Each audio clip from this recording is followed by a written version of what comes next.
Hey guys, Pedro here to tell you about the latest from Prisoner, Kill the King, out June 20th as an independent release.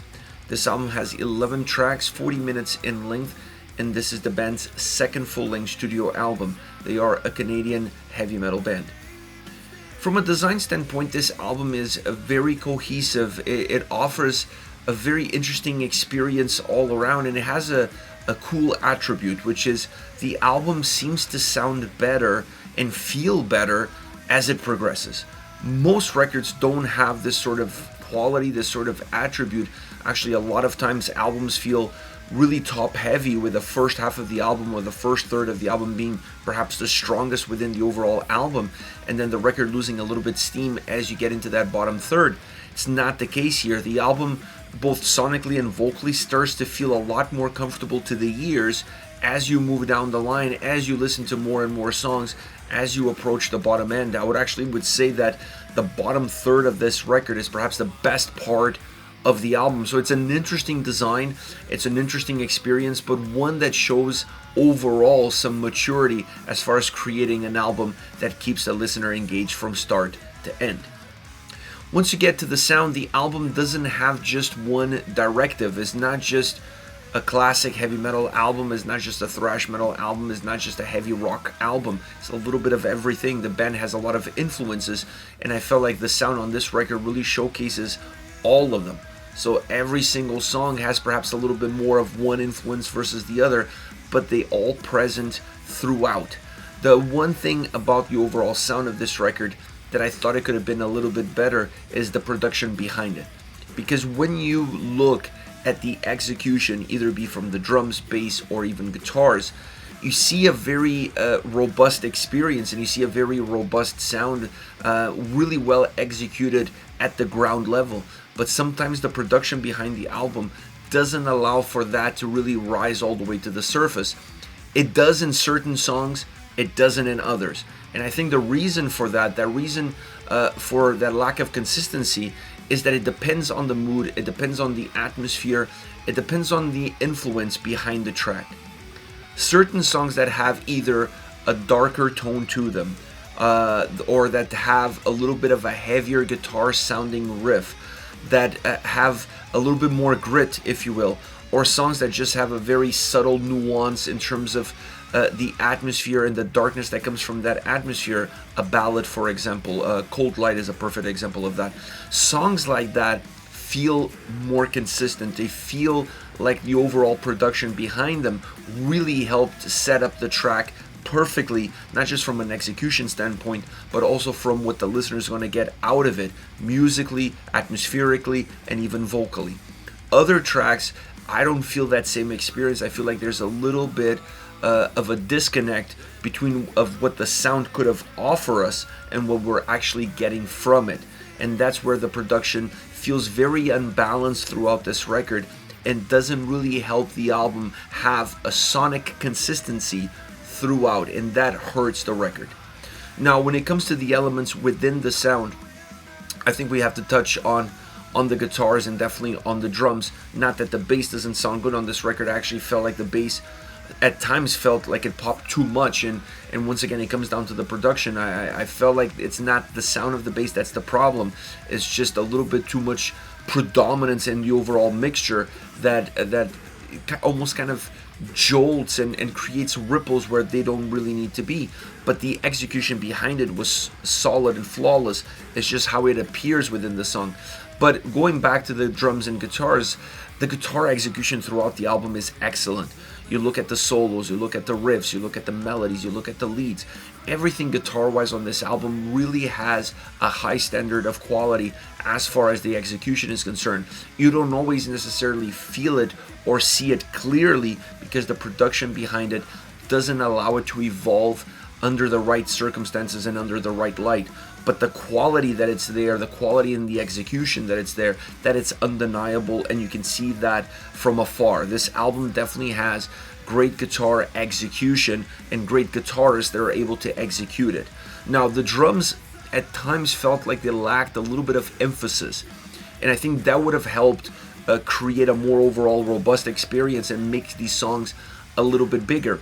And why do I think the songs needed to be a little bit bigger? This is where the vocals come in, because I honestly felt like the vocals really needed a much larger canvas sonically in order for them to have their a little bit of room to breathe within that same canvas. The way the vocals sit on the mix on this record is a little bit inconsistent in terms of what the song is giving you. It goes back to the point that I mentioned earlier as far as the production having ebbs and flows.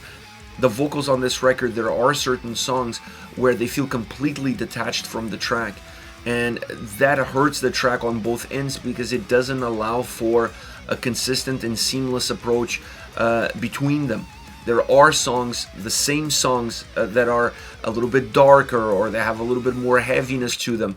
Those songs, the way the vocals sit within them fits a lot better, not because something changed in the mix per se, but just the way the sound on those songs comes across has a much easier impact on where the vocals are, and it minimizes the gap that exists between the two.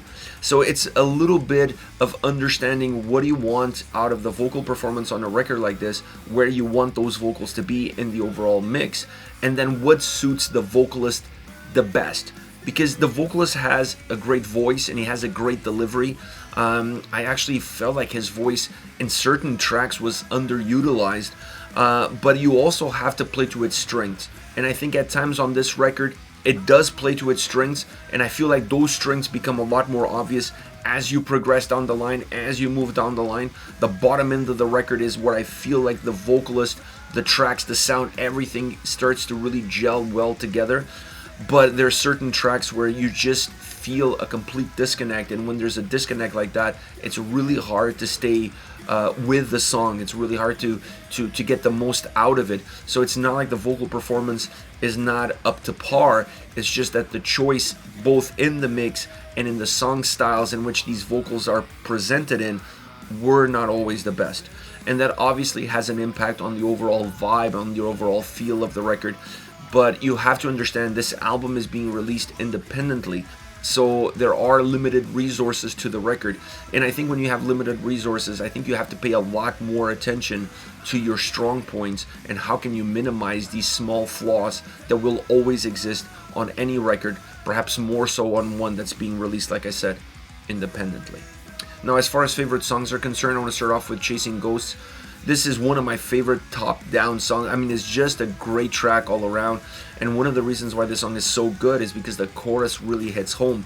It has a very memorable chorus, very hooky, very catchy. I really like the vocal layers on the chorus, and I think that helps minimize the gap that exists between sound and vocals because it adds more volume to the vocals. It makes the vocals feel bigger, and when you make the vocals feel bigger, the space between sound and vocals minimizes itself, so the gap is shorter, the track plays itself better. It's a great quality song in terms of the execution of the song, great guitar sound, the bass really pops, it has all the right elements. Then you have Cold Light, the ballad of the record. Now, this ballad also works really well because of the darkness that it has, because the feeling of emptiness that it offers, and the vocal performance on this track really helps define that mood and that experience. So it's a track where you can afford to have the vocals a little bit further away from the sound itself because the mood plays into that feeling, it plays into that vibe. The two kind of feed off of one another. So it really showcases how good the vocals are and how good they are, or how better they can be when they are in the right track, in the right setting, with the right mood behind it. So this is a song that really emphasizes the quality that the band has, and it really emphasizes that the song choices and how you want to present those songs, the impact that they could have on that vocal performance or on the perception of those same vocals. Last but definitely not least, Edge of the Universe. Super fast, ripping song, very guitar driven song, very guitar focused song. The vocals feel a little bit distant in the verses, but they definitely come closer in the chorus. Once again, using those backing vocals in the chorus, minimizing the gap, creating a really classic experience as far as the chorus is concerned. The guitars sound amazing throughout. It's really a song that's sold on two elements alone. It's sold on the overall guitar sound and the overall guitar execution, and it's definitely sold on how that chorus really hits. So it's a song that has personality through and through. This is it, Prisoner with Kill the King, once again on June 20th, independently released. Let me know your thoughts on this Calgarian band. Hit me up in the comment section. I'll see you all in the next video. Take care, guys.